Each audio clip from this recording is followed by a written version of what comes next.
A quick screen of your iris. That's all it could take to create a digital ID that doesn't reveal your name or other personal data. That's the basis of WorldCoin, a project aiming to create a global network of such identities. More than 2 million people have signed up since its launch by Tools for Humanity, the tech firm that counts the CEO of OpenAI, Sam Altman, as a co-founder. Now, to start, you need to scan your eyeballs using an orb like this. It's available in more than 30 cities worldwide. So Sam Altman has a startup called Tools for Humanity, which has this WorldCoin, World App, World ID, where everyone on Earth is supposed to verify that they're human to their servers. Up since its launch by Tools for Humanity, the tech firm that counts the CEO of OpenAI, Sam Altman, as a co-founder. Now, to start, you need to scan your eyeballs using an orb like this. It's available in more than 30 cities worldwide. I actually want us to talk about the orb, but when we first do this, because we're literally following the money, and because in the world of art, like here we have an art piece for 450 million, and the only people who can afford these are people with a lot of money, which are the billionaires and trillionaires.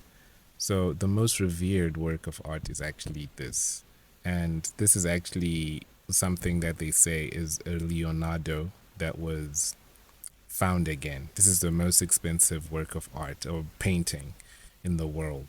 So I want you to look at what he's holding in his hand here. So this picture, this image is called Salvator Mundi. Okay.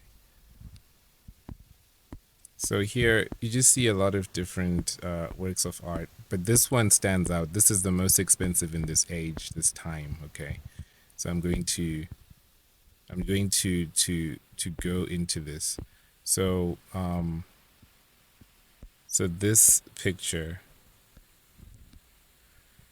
picture is depicting Jesus Christ. This is in the Renaissance, making a sign of the cross with his right hand while holding a transparent, non-refracting crystal orb in his left, his role as Salvator Mundi, representing the celestial sphere. So Salvator Mundi, okay. So this is an actual iconography. This is actually the same thing here, actually. And apparently it has been depicted a lot. Okay, as you can see, this is Jesus making the sign of the cross. And then this is like creepy Jesus. Like this is another one. He's holding an orb, and then you can see the cross. And then this is another one, an orb and a cross. So actually, when you go into this, this is called, what they're holding, called Globus Cruciger, which is an orb, right? An orb. This is a symbol of power, right? And it's been seen through so many ages. Can you see him? He's holding an orb. So it's been in so many different places, and it has a symbol, a significance, and a meaning. And you always look at it, you always see it, and it's been there for so many ages, right? They've always known what this is, this orb. Can you see this? It's everywhere, this orb. And we're going to be seeing orbs everywhere because of what's going to happen, which is the next part of this video. Look, he's holding an orb with a cross, an orb with a cross. So this actually just represents to say the whole world is in your hands. And this has been a thing. This is the majestic meaning, the royal meaning, the magi's meaning, right? And this is a big thing. This is a huge thing. This has been in different places, different ages, different spaces.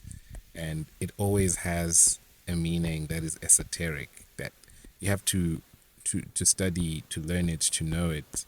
It's not so obvious if you don't actually know it, but as you see, it's been everywhere. It is every symbol.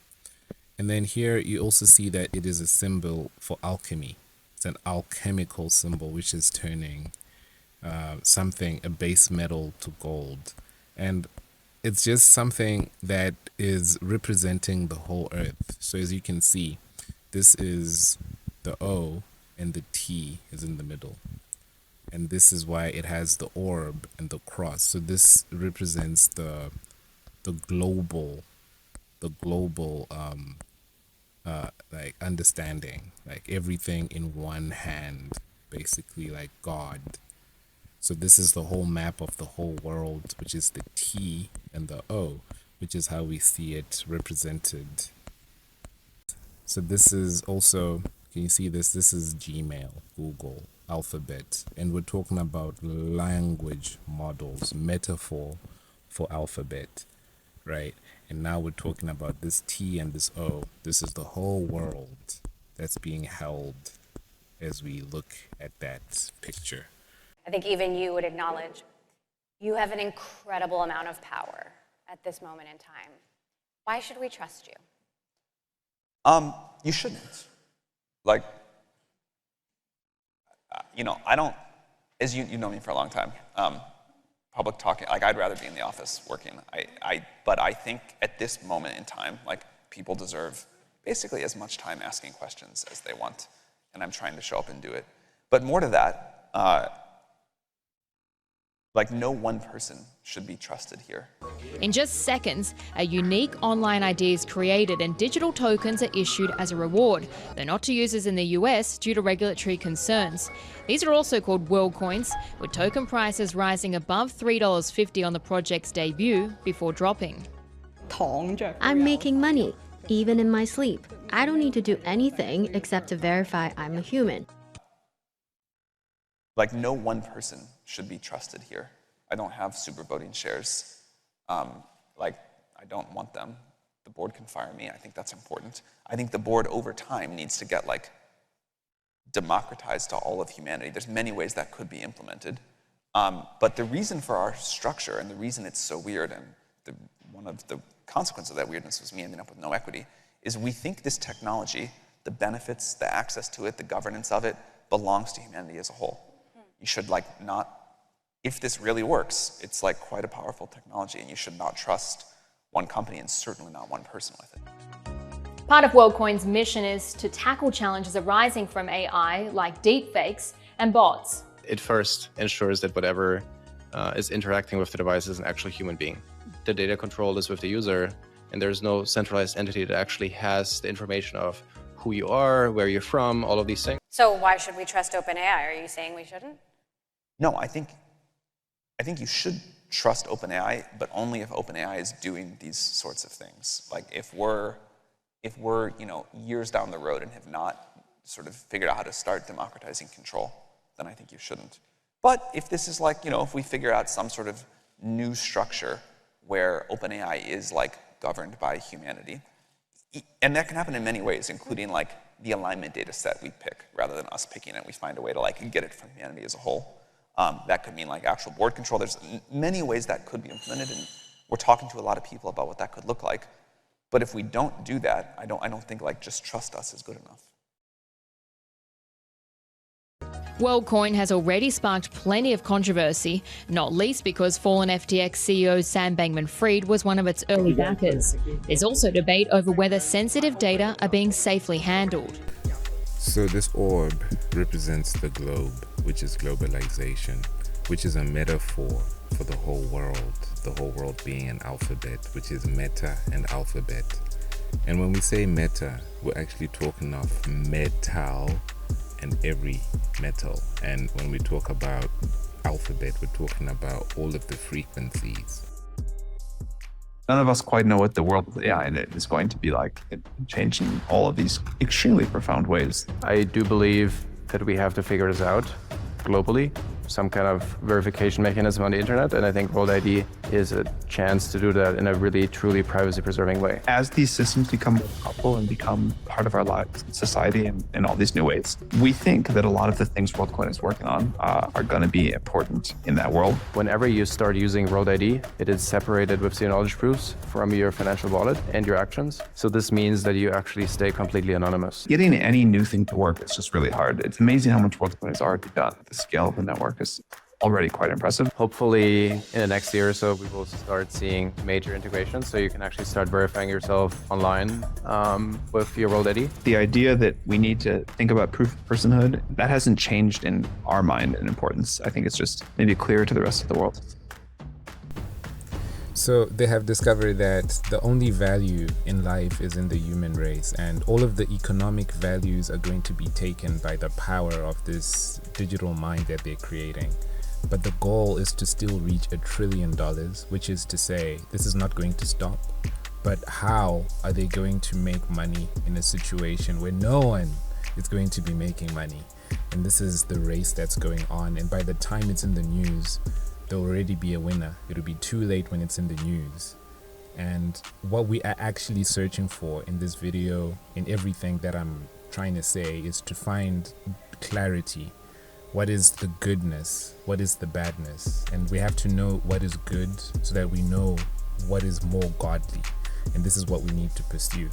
We need to be more like God, not to be more like gods. And this is the problem we have. Talk about Steve Jobs. Yeah, my best friend for 25 years. If Steve Jobs were alive, he would probably be the richest man in the world. He created the most elegant communication device. And this iPhone, watch the I, this iPhone is actually responsible for a significant part of the China-US relations. Steve Jobs was also into the film and movies and entertainment industry. What is it about him? We recognize the fact that he loved Apple, he wanted to make Apple great, and he did. But what was it about him that enabled him to do it other than he worked hard? He was brilliant. I mean, he was our Edison. He was our Picasso. He was an incredible inventor. Yeah, and I was actually there with, like, Larry Page is an old friend of mine. I've known Larry since before he got venture funding for Google. And Larry was the guy that introduced me to Steve Jobs. So it's not as like I'm going, like, tugging on his coat, like, please talk to me. But so I was introduced by Larry Page. It's not bad. So, I mean, he obviously was an incredible guy and made fantastic products. And I don't know, there was like a certain the guy had a certain magic about him. Just sort of that was really inspiring. Steve Jobs. Okay, I'll say it publicly. He's irreplaceable. Yeah, I don't see how they will not be nearly so successful because he's gone. Apple and Steve Jobs, is that the actual symbol of the apple is a symbol of the religion, like taking a bite from the apple? Okay, that's one thing. But what's more important is the AI that it has developed called Siri. When you take these letters and then you reverse them, you get iris, and iris is part of your eye. And then when you look at the eye, this is all about this all-seeing eye. So this is something about Apple that's significant because we're talking about the iris, and this is what Siri really is. Where do you come down on what NSA is doing? Well, the great thing is we live in a democracy. If we don't like what NSA is doing, we can just get rid of the government and put in a different government. I think actually we've been collecting this information for so long, and long before NSA was collecting it. Let me tell you who was collecting it. American Express, Bank of Visa, all of your credit card data. We have all of your financial records. I just need to make sure we're on the same page, that he's saying that financial records already have our information. And WorldCoin and World App is a financial network. So it's going to have all of the information and our iris and our phone and the financial data that he's talking about. It's going to be even deeper than the NSA. This whole issue of privacy is utterly fascinating to me. Who's ever heard of this information being misused by the government? Who's ever heard of this information being misused by the government?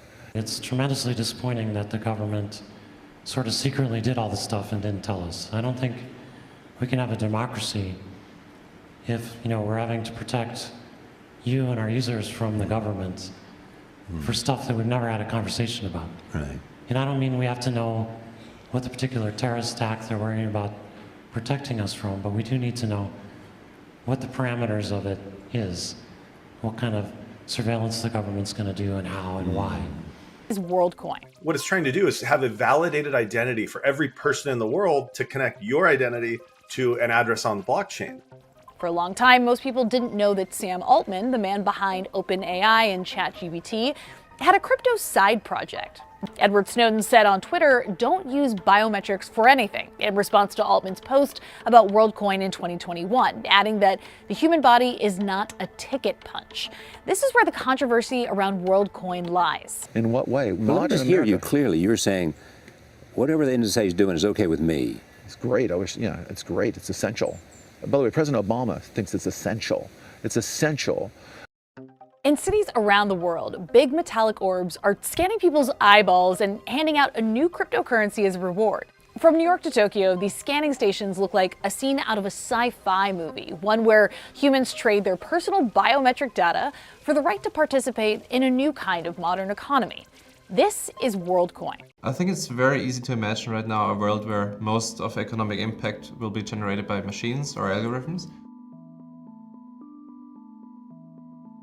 And proof person is pretty much the way to either to redistribute wealth that is generated by those algorithms and machines, or to also explicitly gate some content or spaces for actually humans and not bots. Okay, now welcome to the future. What we're about to talk about is pretty interesting. So, I think but with AI, you've got the magic genie problem. You may think you want a magic genie, but once that genie's out of the bottle, it's hard to say what happens. How could you validate or verify somebody as a unique human being? Sounds like such a simple question. It's like, I can see, like, you are a unique human. It's very, very easy, but doing that on scale and in a way that nobody can get that verification twice is actually really, really hard. You really want to make sure that everybody in the world can participate. You really want to make sure that everybody in the world can participate, or at least has the option to participate. There were many things that we thought about and tried, but nothing that we found that would scale to, or that we could see how it would scale to billions of people in a fraud-resistant and secure manner.